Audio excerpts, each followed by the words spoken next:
নমস্কাৰ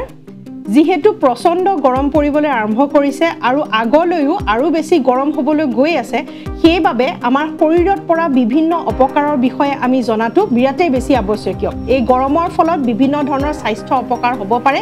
আৰু এই অপকাৰৰ পৰা কেনে ধৰণে বাচিব পাৰি কি সাধাৰণতে আমি কৰিব লাগে সেই বিষয়ে আজি এই ভিডিঅ'টোত জানিবলৈ পাব লগতে কেইটামান এনেকুৱা টেকনিক আৰু টিপছৰ বিষয়ে কম যিকেইটা তেনে সহজতে আপোনালোকৰ শৰীৰৰ ভিতৰৰ টেম্পাৰেচাৰ তললৈ নমাবলৈ সহায় কৰিব তাৰোপৰি কেইটামান এনেকুৱা কথা কম যিকেইটা কাম আমি সাধাৰণতে নজনাকৈ কিছুমান গৰমৰ দিনত ভুল কৰি থাকো যাৰ বাবে আমাৰ শৰীৰত আৰু বেছি অনিষ্ট হ'বলৈ আৰম্ভ কৰে এই সময়ছোৱাৰ বাবে বিৰাটেই বেছি দৰকাৰী ভিডিঅ' সেইবাবে ভিডিঅ'টো শেষলৈকে চাব যাতে সকলোখিনি ইনফৰমেশ্যন আপোনালোকে পায় আৰু লগতে শেষলৈ চোৱাৰ পিছত যদি ভাবে যে ভিডিঅ'টো আপোনালোকক বা অন্য এজনক সহায় কৰিব তেনে ক্ষেত্ৰত এই ভিডিঅ'টো শ্বেয়াৰ কৰিবলৈ চেষ্টা কৰিব যাতে সকলোৱে ইয়াৰ লাভ উঠাব পাৰে আহকচোন তেনেহলে আৰম্ভ কৰো প্ৰকৃততে গৰমৰ বাবে কেনে ধৰণে আমাৰ শৰীৰত প্ৰভাৱ পেলায় আৰু সেই প্ৰভাৱ পৰাৰ পৰা আমি কেনে ধৰণে বাচিব পাৰো সেই বিষয়ে কথা পাতো तपते सूरज की वजह से तापमान 45 से 50 डिग्री के बीच है लेकिन गर्मी 55 से 60 डिग्री सेल्सियस वाली महसूस हो रही है Red alert for 5 states. A heat wave will send temperatures soaring above 45 degrees. Himachal से भोपाल तक शहर के शहर गर्मी के 3rd डिग्री टॉर्चर रूम बन चुके हैं গৰমৰ দিনত মূৰৰ কামৰণি পেটৰ অসুখ পেচাব জ্বলা-পোৰা কৰা এইবোৰ সাধাৰণ সমস্যা ইয়াৰ উপৰিও এনেকুৱা কিছুমান ডাঙৰ ডাঙৰ প্ৰভাৱো আমাৰ শৰীৰত পৰা দেখিবলৈ পোৱা যায় যাৰ ফলত আমাৰ শৰীৰটোৱে বহুত বেলেগ ধৰণে ৰিয়েকশ্যন কৰে আৰু যাৰ ফলত এনেকুৱাও দেখিবলৈ পোৱা যায় যে গৰমত মানুহৰ মৃত্যু হোৱাও দেখিবলৈ পোৱা যায় সৰু এটা সমস্যাৰ পৰা ডাঙৰ এটা সমস্যালৈ ৰূপান্তৰ নহবৰ বাবে আমি প্ৰকৃততে কি কৰিব লাগে প্ৰথমতে জানো আহক আমাৰ শৰীৰটোৱেনো কেনে ধৰণে আমাক নিজকে সহায় কৰে সেই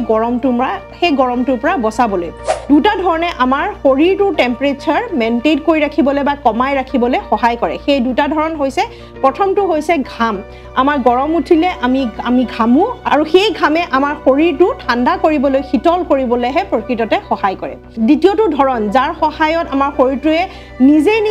টেম্পাৰেচাৰটো কমাবলৈ সহায় কৰে সেইটো হৈছে আমাৰ উশাহ নিশাহ লোৱা পদ্ধতিটো ব্ৰিডিং টেকনিক্স আমি উশাহ নিশাহ লওঁতেও আমাৰ গৰম শৰীৰৰ পৰা বাহিৰলৈ ওলায় আৰু শৰীৰটো ঠাণ্ডা কৰিবলৈ আমাৰ শৰীৰে নিজে সহায় কৰে তেনেহলে আমি গম পালো দুটা ধৰণে এটা হৈছে ঘাম আৰু এটা হৈছে উশাহ নিশাহৰ জৰিয়তে আমাৰ শৰীৰটো টেম্পাৰেচাৰ ঠাণ্ডা কৰিবলৈ আমাৰ নিজৰ শৰীৰে নিজকে সহায় কৰে এতিয়া যাও দুটা এনেকুৱা কাৰণ লৈ যি দুটাৰ বাবে আমাৰ এই গৰমে প্ৰকৃততে বেছিকৈ অপকাৰ কৰিব পাৰে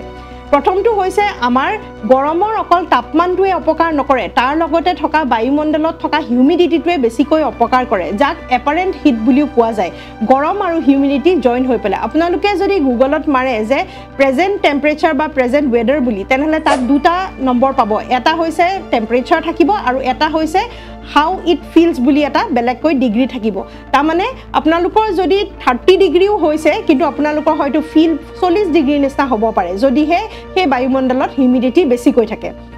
আন এটা কাৰণৰ বাবে যিটো হিট বাঢ়ি যায় আৰু আমাৰ শৰীৰত অপকাৰ কৰে সেইটো হৈছে টেম্পাৰেচাৰ ফল সাধাৰণতে দিনৰ ভাগতকৈ ৰাতিৰ ভাগত টেম্পাৰেচাৰ কমিব লাগে আৰু সেই কমটো যদি আমাৰ নহয় তেনেহলে আমাৰ শৰীৰে সঠিকভাৱে ৰেষ্ট ল'ব নোৱাৰে বা ঠাণ্ডাখিনি নাপায় যাৰ ফলত আমাৰ শৰীৰটোৱে ভালদৰে ফাংচন কৰিব নোৱাৰে এটা সৰু উদাহৰণ স্বৰূপে আপোনালোকে কিবা এটা কাম কৰিবৰ কাৰণে বা কিবা এটা পিচিবৰ কাৰণে মিক্সাৰ গ্ৰাইণ্ডাৰ এটা লৈছে মিক্সাৰ গ্ৰাইণ্ডাৰ মটৰৰ সহায়ত চলে আপোনালোকে সেই মিক্সাৰ গ্ৰাইণ্ডাৰটো সুইচ দিলে আৰু দি পেলাই ঘূৰাই আছে তেতিয়া কি হ'ব সেই মটৰটো গৰম হৈ পেলাই জ্বলি যোৱাৰ সম্ভাৱনা থাকে কিন্তু আপোনালোকে যদি অলপ দীঘলীয়াভাৱে কিবা বস্তু খুন্দিব লাগে ধৰি লওক আমাৰ চাউলে খুন্দিছে তেনে ক্ষেত্ৰত কি কৰিব মিক্সাৰ গ্ৰাইণ্ডাৰটো অলপ চলাই পেলাই আকৌ বন্ধ কৰিব অকমান ঠাণ্ডা হ'বলৈ দিব আকৌ চলাব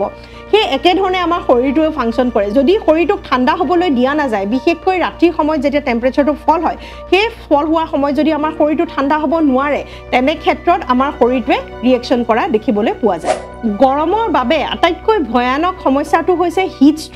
ষ্ট্ৰোক প্ৰকৃততে কি হয় আমাৰ শৰীৰৰ টেম্পাৰেচাৰ যেতিয়া 104 ডিগ্ৰী ফাৰেনহাইটতকৈ বাঢ়ি যায় তেনে ক্ষেত্ৰত আমাৰ হিট ষ্ট্ৰোক হোৱাৰ সম্ভাৱনা থাকে হিট ষ্ট্ৰোক হলে আমাৰ বিভিন্ন ধৰণৰ অৰ্গেনছত অপকাৰ কৰিব পাৰে যাৰ ফলত অৰ্গেন ফেইলিয়াৰ হোৱাও দেখিবলৈ পোৱা যায় হিট ষ্ট্ৰোকৰ প্ৰধান লক্ষণ হৈছে যে মানুহজন বা মানুহগৰাকীয়ে ব্ৰেইন ফাংচনটো ভালদৰে কৰিব নোৱাৰিব কনসিয়াস লেভেলটো নাইকিয়া হৈ যাব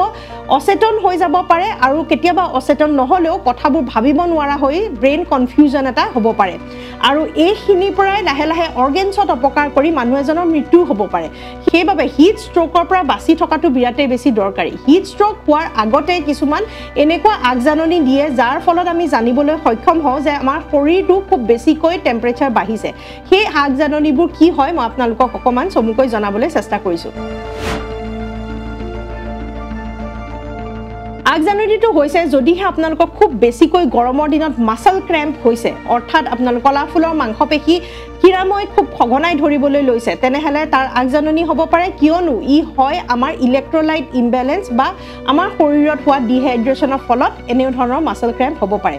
ইয়াৰ লগতে আপোনালোকৰ এই গৰমৰ দিনত সাধাৰণতে ঘামি পেলাই ছালখন তিতি থাকে কিন্তু তাৰ জেগাত যদি আপোনালোকৰ ছালখন খুব বেছিকৈ ড্ৰাই হৈ গৈছে আৰু ঘামটো নুলুৱা হৈ গৈছে গৰম পৰিছে কিন্তু ঘাম ওলোৱা নাই আৰু ছালখন ড্ৰাই হৈ গৈছে আৰু ৰঙা ৰঙা ৰেশেছ পৰিছে তেনেহলে আপোনালোকৰ হয়তো এটো আগজাননী হ'ব পাৰে যে আপোনালোকৰ শৰীৰৰ টেম্পাৰেচাৰ খুব বেছিকৈ জুখতকৈ বেছি বাঢ়ি গৈছে এই হিট ষ্ট্ৰোকৰ বাবে কিছুমান মানুহৰ ক্ষেত্ৰত ৰিস্ক ফেক্টৰটো বাঢ়ি যায় তাৰে ভিতৰত হৈছে আমাৰ সৰু ল'ৰা-ছোৱালী বা ইনফেন্টছৰ ক্ষেত্ৰত তেওঁলোকৰ যেহেতু চলা ফুৰা ঘুৰা পকা খুব বেছিকৈ হয় দৌৰা ফুৰা কৰি থাকে ঘামটো বেছিকৈ ওলায় আৰু তেওঁলোকে নাজানে কোনটো সময়ত কি কৰিব লাগে কেতিয়া ৰেষ্ট ল'ব লাগে যাৰ ফলত তেওঁলোকৰ ৰিস্ক ফেক্টৰটো বাঢ়ি যায় দ্বিতীয়তে প্ৰেগনেন্ট লেডিৰ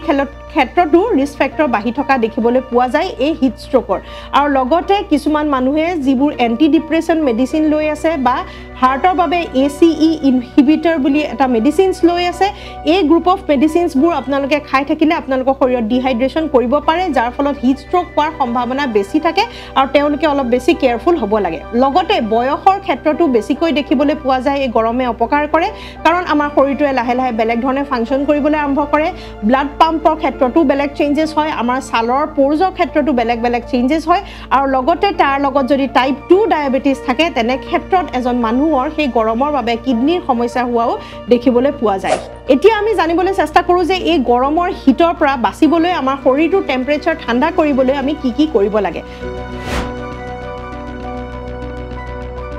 প্ৰথমতে দুটা টেকনিকেৰে আৰম্ভ কৰিম প্ৰথমটো টেকনিক হৈছে যে গৰমৰ দিনত আপোনালোকে খুব বেছি যেতিয়া গৰম উঠে সাধাৰণতে কি কৰে মুৰে চুৰে তিয়াই গা ধুৱে কেইবাবাৰো গা ধুবলৈ যায় তাৰ জেগাত আপোনালোকে এটা কাম কৰিব পাৰে যাৰ সহায়ত অতি সহজতে আমাৰ গৰমটো ওলাই যায় সেইটো বাবে আপোনালোকে এটা বাল্টিং ল'ব য'ত অকমান ঠাণ্ডা পানী ল'ব আৰু তাতে কেইপিছমান বৰফো দি দিব পাৰে যাতে অকমান টেম্পাৰেচাৰটো কমি যায় আৰু ভৰিটো কলাফুললৈকে আপোনালোকে তিয়াই থৈ দিব 15-20 মিনিট সময়লৈ এনে ধৰণে যদি ভৰিটো সেই ঠাণ্ডা পানীত তিয়াই থৈ দিয়ে আপোনালোকৰ সৰ্ব শৰীৰৰ গৰমটো তাৰ পৰা ওলাই যাবলৈ সহায় হয় আৰু নেচাৰেলি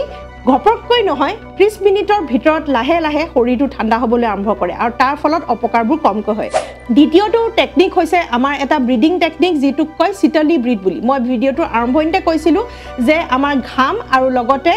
ব্ৰিডিঙে আমাৰ শৰীৰটো ঠাণ্ডা কৰিবলৈ সহায় কৰে এই শীতলী ব্ৰিডটোৱে তেনেধৰণে কাম কৰে আৰু এই টেকনিকটোৰ বাবে আমাৰ শৰীৰটো ঠাণ্ডা কৰিবলৈ কেনেধৰণে কৰিব লাগে মই আপোনালোকক দেখুৱাই দিছোঁ আগৰ ভিডিঅ'টো দেখুৱাইছিলোঁ বহুতে হয়তো মিছ কৰিছে সেইবাবে পুনৰ এবাৰ দেখুৱাইছোঁ তাৰ বাবে আপোনালোকে জিভাখন এনেধৰণে ৰোল কৰি ল'ব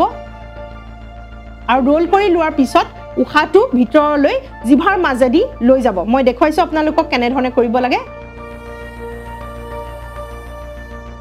উশাহটো ভিতৰলৈ লৈ যোৱাৰ পিছত জিভাখনে তালুটো চুই পেলাই উশাহটো গিলি দিয়া নিচিনা কৰিব এইটো প্ৰথমতে আৰম্ভণিটো 1 মিনিট প্ৰেক্টিছে কৰিব পাৰে তাৰ পিছতে 5 মিনিটলৈকেও কৰিব পাৰে ৰাতিপুৱাৰ সময়ছোৱাত ইয়াক প্ৰেক্টিছ কৰিলে শৰীৰৰ বাবে বিৰাটেই ভাল হয় আৰু আবেলিৰ সময়ত যেতিয়া শৰীৰৰ টেম্পাৰেচাৰটো ফল হ'ব লাগে কিন্তু কেতিয়াবা বিভিন্ন আমাৰ এনভাইৰনমেন্টাল ফেক্টৰৰ বাবে টেম্পাৰেচাৰটো তললৈ নানামে তাৰ বাবে এই শীতলী ব্ৰিডটো কৰিলে আপোনালোকৰ শৰীৰৰ টেম্পাৰেচাৰটো কমাবলৈ সহায় হ'ব সাধাৰণতে কি হয় ৰাতিৰ সময়ত যিটো টেম্পাৰেচাৰ ফল হ'ব লাগে সেইটো আমাৰ দিনৰ ভাগত যিমান গৰম আহে সেই গৰমসমূহ এৰি দিব লাগে কিন্তু এৰি পেলাই বায়ুমণ্ডলত গলে আকৌ পুনৰ এবাৰ বায়ুমণ্ডল গৰম হৈ যায় আৰু এইখিনি হয় বেছিকৈ আমাৰ গছ ইত্যাদি কটাৰ ফলত আৰু ডাঙৰ ডাঙৰ বিল্ডিংছ হোৱাৰ ফলত এই গৰমটো মেইনটেইন হৈ থাকে যাৰ ফলত ৰাতিৰ সময়ত আমাৰ ঠাণ্ডাটো কমকৈ পৰে আৰু সেইবাবে আমাৰ বডিটোৱে ৰেষ্ট কৰিবলৈ নোৱাৰে আৰু সেইবাবে সন্ধিয়াৰ সময়ত বা আবেলিৰ সময়ত এই শীতলী ব্ৰিডটো কৰিলে আপোনালোকৰ শৰীৰৰ টেম্পাৰেচাৰটো কমাবলৈ সক্ষম হ'ব 3 নম্বৰ দৰকাৰী কথাটো হৈছে আমাৰ কাপোৰ কানি কেনেধৰণে পিন্ধিব লাগে গৰমৰ দিনত যিমান পাতল কাপোৰ আৰু ঢিলা কাপোৰ পিন্ধাই সিমানেই ভাল হয় আপোনালোকে জানেনে যে আমাৰ যেটো ঘাম ওলাই সেই ঘামটোৱে আমাৰ শৰীৰটো ঠাণ্ডা কৰিবলৈ সক্ষম কৰে কিন্তু তাতকৈ ডাঙৰ কথা যে সেই ঘামটো যেতিয়া ওলাই ঘামটো শুকাইও যাব লাগে বা উৰিও যাব লাগে যিহেতু মই ক'লো যে হিউমিডিটিৰ ফলত আমাৰ গৰমটো বেছিকৈ উঠে যাৰ ফলত আমাৰ ঘামটো উৰি যাব নোৱাৰে আমাৰ গাতে আঠা হৈ লাগি ধৰে আৰু যাৰ ফলত আমাৰ পোৰ্ছবোৰ বন্ধ হৈ যায় ঘামটোৱে যদি বন্ধ কৰি থৈ দিয়ে পোৰ্ছবোৰ পুনৰ এবাৰ আকৌ ঘাম ওলাব নোৱাৰা হয় তেতিয়া শৰীৰটো ঠাণ্ডা কৰিব নোৱাৰা হয় আৰু সেইবাবে আমি ঘামটো সাফা কৰাটো আৱশ্যকীয় সেইবাবে মাজে সময়ে এখন তিতা টাৱেল লৈ পেলাই গাটো মুছিবলৈ চেষ্টা কৰিব কটন কাপোৰ পিন্ধিব ঢিলা কাপোৰ পিন্ধিব যিমান ঢিলা কাপোৰ পিন্ধিব সিমানে আমাৰ ঘামটো শুকাবলৈ আৰম্ভ কৰিব ঘামটো ওলোৱাই কথা নহয় তাক শুকাবলৈও চেষ্টা কৰিব লাগে যাৰ সহায়ত আমাৰ শৰীৰটো টেম্পাৰেচাৰটো তললৈ নামিবলৈ সক্ষম হ'ব 3 নম্বৰ কথাটো হৈছে খাদ্যৰ ওপৰত বিশেষ গুৰুত্ব দিব লাগে এই গৰমৰ দিনকেইটাত বিভিন্ন সমস্যাৰ সৃষ্টি হয় বিশেষকৈ পেটৰ অসুখ হয় ফুড পয়জনিং হয় আৰু খুব বেছি জ্বলাপুৰা খালে আমাৰ শৰীৰটো গৰম হ'বলৈ আৰম্ভ কৰে সেইবাবে যিমান পাৰে তেলেতীয়া বস্তুৰ পৰা আঁতৰি থাকিব মাছ মাংস কণীও গৰম হয় প্ৰকৃতিত আৰু সেইবাবে তাক যিমান পাৰে এভয়েড কৰিবলৈ চেষ্টা কৰিব তাৰ জেগাত যদি আপোনালোকে নাৰিকলৰ পানী পায় ডাব নাৰিকলৰ পানী বিৰাটে বেছি ভাল হয় এই গৰমৰ দিনছোৱাত শৰীৰটো ঠাণ্ডা কৰিবলৈও সহায় কৰে আৰু লগতে ঘামৰ জৰিয়তে যিখিনি আপোনালোকৰ মিনাৰেলছ বা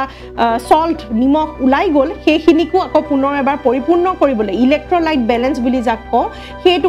ইলেক্ট্ৰোলাইট বেলেন্স কৰিবলৈ সহায় কৰে আৰু ইলেক্ট্ৰোলাইট বেলেন্স হৈ থাকিলে আপোনালোকৰ মাংসপেশী খামুচ মাৰি ধৰা সমস্যা লগতে গাৰ বিষৰ সমস্যাৰ পৰা আপোনালোকে বহু ক্ষেত্ৰতে বাচি থাকিবলৈ সক্ষম হয় ইয়াৰ উপৰিও আপোনালোকে দৈ পানী টুকমাহৰ পানী তিয়হ আৰু লগতে আমাৰ টেঙা জাতীয় ফল নেমু চৰবত এইবোৰ গৰমৰ দিনত খাবলৈ বিৰাটেই চেষ্টা কৰিব লাগে আৰু আমাৰ অসমীয়াৰ প্ৰিয় খাদ্য হেতু হৈছে পইতা ভাতেও বহু ক্ষেত্ৰতে আমাৰ গৰমটো উলিয়াবলৈ আমাৰ শৰীৰৰ পৰা সহায় কৰে গৰমৰ দিনত কেইটামান কাম আমি কৰিব নালাগে যিকেইটা কাম আমি সাধাৰণতে গৰমৰ দিনত কৰোঁ হেতু হৈছে যে ফ্ৰিজৰ পানী খোৱা ফ্ৰিজৰ পানী সঘনাই খাই থাকিলে আপোনালোকৰ হয়তো গাটো শৰীৰটো অলপ সময়ৰ কাৰণে ভাল লাগে কিন্তু শৰীৰটোৱে আৰু বেছিকৈ হিট জেনেৰেট কৰিবলৈ আৰম্ভ কৰে আৰু লগতে এই গৰমৰ দিনত আপোনালোকে ঠাণ্ডা পানীখিনি খালে অনুভৱ নহয় কিন্তু হি আমাৰ ভিতৰত অপকাৰ কৰে যাৰ ফলত গৰমৰ দিনতো ফেৰেনজাইটিছৰ সমস্যা খুব বেছিকৈ দেখিবলৈ পোৱা যায় দ্বিতীয়তে আমি ভাবো যে ৰিফ্ৰেছিং কিছুমান কোল্ড ড্ৰিংকস খালে আমাৰ শৰীৰটো ঠাণ্ডা হয় যেনেকৈ কিছুমান কোলাজ বা এনেকুৱা জুচ পোৱা যায় পেকেজ জুচ থাকে যিবোৰ এডভাৰটাইজমেণ্টৰ ফলত এনেকুৱা ফিল কৰোৱা যায় যে ইয়াত টেঙা আছে বা আমাৰ শৰীৰটো ৰিফ্ৰেছ কৰি পেলাই এনেকুৱা ধৰণৰ ড্ৰিংকছবোৰৰ পৰা এভয়েড কৰিব কাৰণ এইবোৰ আমাৰ শৰীৰৰ বাবে একেবাৰে অপকাৰী আৰু ঠাণ্ডা কমাবলৈ নিশ্চয় ই আমাক সহায় নকৰে গৰমৰ দিনত বাহিৰৰ পৰা যেতিয়া সোমাই ঘৰৰ ভিতৰত বহুতৰে অভ্যাস থাকে গৰম উঠিছে বুলি সিধা গৈ পেলাই গা ধুই দিয়ে যাৰ ফলত শৰীৰৰ টেম্পাৰেচাৰটো বহুত বেছিকৈ সঘনাই সোনকালে ফ্লাকচুৱেট হ'বলৈ আৰম্ভ কৰে তেনেধৰণে ফ্লাকচুৱেট কৰিলেও আমাৰ শৰীৰৰ ইমিউন চিষ্টেমটো ড্ৰপ হৈ যায় যাৰ ফলত চৰ্দি জ্বৰ কাহো আমাৰ গৰমৰ দিনত বেছিকৈ দেখিবলৈ পোৱা যায় সেইবাবে আপোনালোকে যেতিয়া বাহিৰৰ পৰা আহে এই ঠাণ্ডা পানীত ভৰিটো তিয়াই থোৱা অভ্যাসটো কৰিব পাৰে অলপ দেৰি ফেনৰ বতাহ লৈ শৰীৰটো ঠাণ্ডা হ'বলৈ দিব লাগে আৰু তাৰ পিছতহে গা ধুবলৈ যাব লাগে শেষত কৈ থওঁ যে খাদ্যৰ ক্ষেত্ৰতো বিশেষ গুৰুত্ব দিব লাগে খাদ্যসমূহ আগতে বনাই থোৱা খাদ্য যিমান পাৰে এভয়েড কৰিব আৰু এই সময়ছোৱাত এনেকুৱা খাদ্যবোৰ খাই থাকিলে বহুখিনি অপকাৰ বা ফুড পয়জনিঙৰ সৃষ্টি হ'ব পাৰে লগতে ভিডিঅ'টো শেষ কৰিব নোৱাৰি যদি মই পানী খাবলৈ নকওঁ কাৰণ গৰমৰ দিনত হাইড্ৰেশ্যনটোৱে মেইন কথা হয় বা মেইন উপায় হয় শৰীৰটো ঠাণ্ডা কৰিবলৈ আৰু এই গৰমৰ দিনত ঠাণ্ডা ৰাখিবৰ বাবে আমি পানী বা পানী জাতীয়